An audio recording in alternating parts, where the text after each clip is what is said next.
Elia is a USSR spy, and Solo is American.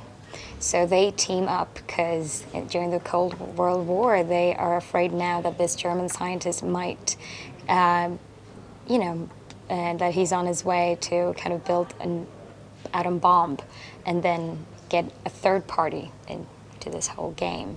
So they try to, save the world. That era of the 60s and that sense of style that they had back then, which is really pleasurable to look at. If you think of the fantastic Ken Adams sets for the Bond movies and stuff like that, where they were starting to become, some of it was really quite expressionistic and really beautiful, sort of inspired by some of the German movies.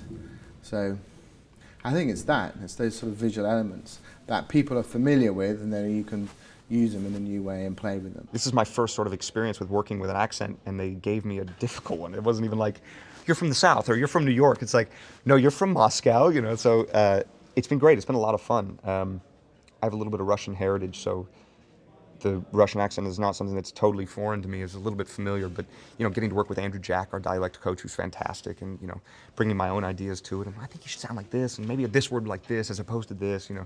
It's been fun working with an accent. It's just a sort of another tool that you can use in your sort of like repertoire. It's another thing to give this guy dimension, hopefully. When I first got the script for this film, when it was sent, I was really happy to read something that was back to, old school spy movies. It's been, I mean, I was a big fan of the latest Bond movies, but that was, they managed to do something new with the genre.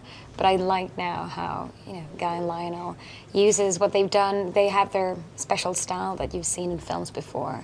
It's very, it has style and class, but it also has a lot of irony, and, you notice that it's a Guy Ritchie film.